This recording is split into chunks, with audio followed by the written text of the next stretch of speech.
আসসালামু আলাইকুম রাহমাতুল্লাহ। সম্মানিত শিক্ষার্থীবৃন্দ, স্বাগত জানাচ্ছি তোমাদের সবাইকে আরো একটি নতুন আইসিটি ক্লাসে। আজকের এই ক্লাসে আমরা শিখব নিয়ম 3-এর 4 নম্বর ম্যাথটি। তোমাদের আগেই বলেছি নিয়ম 3-এ আমরা 4টি ম্যাথ সলিউশন শিখব, যে 4টি ম্যাথ সলিউশন করার পর তোমরা যে কোনো ম্যাথ সলিউশন করতে পারবে এই নিয়ম 3 থেকে আসলে।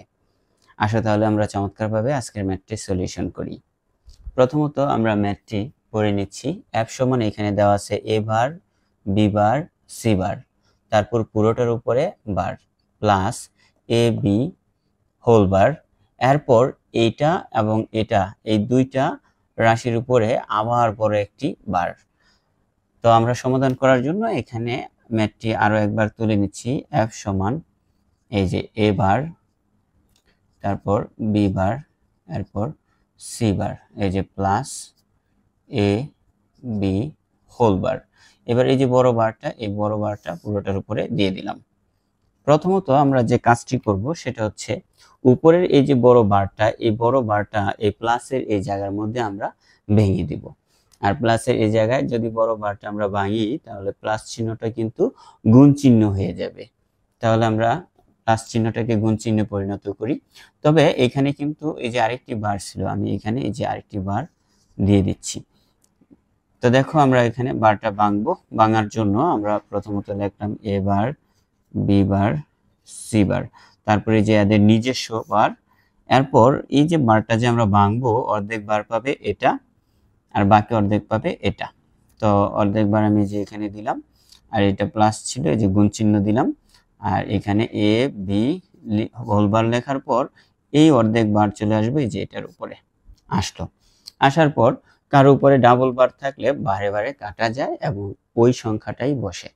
দেখো এখানে আমাদের এ বার, বি বার, সি বারের উপরে ডাবল বার আছে, তাইলে থাকলো শুধু এ বার, বি বার, সি বার, বারে বারে কাটা। আর এখানে গুণ চিহ্ন, এখানেও বারে বারে কাটা যাবে, থাকলো হলো এ বি।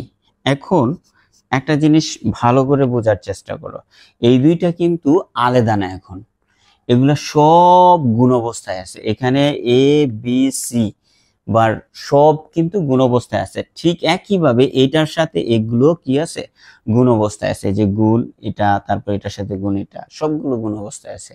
তাহলে গুণ অবস্থায় থাকার জন্য আমরা এটাকে সূত্রে ফেলার জন্য এগুলোকে সুন্দর করে সাজাবো। দেখো কিভাবে সাজাই। এখানে এ বার আছে, এখানে শুধু এ আছে, এখানে বি বার আছে, এখানে শুধু বি আছে।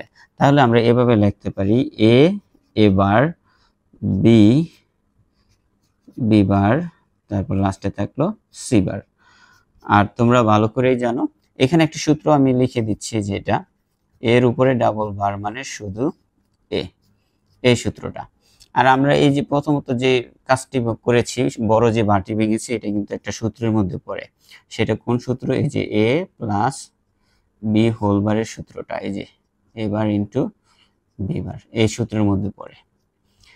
আচ্ছা যাই হোক, এখন আমরা এটা সূত্রের মধ্যে পড়েছে, এই যে এ ইন্টু এ বার, বি ইন্টু বি বার, এটা একটা সূত্রের মধ্যে পড়েছে। তো এ ইন্টু এ বার মানে হচ্ছে 0, আর এটাও 0 ইন্টু সি বার থাকলো। আমরা এখানে পাশে লিখে দিতে পারি এ ইন্টু এ বার মানে 0। এটা আমরা মৌলিক উপপাদ্যের মধ্যে পেয়েছিলাম, এই যে এখানে এ ইন্টু এ বার মানে 0। তো আমরা এখানে 0 করে দিছি। আর তোমরা জানো 0-র সাথে যাই গুণ অবস্থায় থাকবে তা হবে 0। এটা আমরা এখানে আনসার লিখে দিলাম। আর এটা কোন সূত্রের মধ্যে পড়ছে? এটা সূত্র পড়ছে এই যেটা এ ইন্টু 0 মানে 0, এই সূত্রের মধ্যে। তো আজকের ম্যাথটা দেখতে একটু কঠিন মনে হলেও সমাধানই কিন্তু খুব সহজ। সম্মানিত শিক্ষার্থীবৃন্দ, আশা করি তোমরা আজকের এই 3 নম্বর ক্লাসের নিয়ম 3-এর 4 নম্বর যে ক্লাসটি সেটা খুব সহজে বুঝতে পেরেছো। তোমাদের যদি কোনো মন্তব্য থাকে তাহলে সুন্দর একটি মন্তব্য কমেন্ট বক্সে করে দিবা। ইনশাআল্লাহ সেখানে তোমাদের সাথে আরো কথা হবে। সবাই ভালো থাকো, দোয়া করি অনেক অনেক বেশি সুস্থ থাকো, ভালো রেজাল্ট করো, পড়াশোনায় আরো বেশি মনোযোগী হও। পরবর্তী ক্লাসে আবারও কথা হবে ইনশাআল্লাহ। আল্লাহ হাফেজ।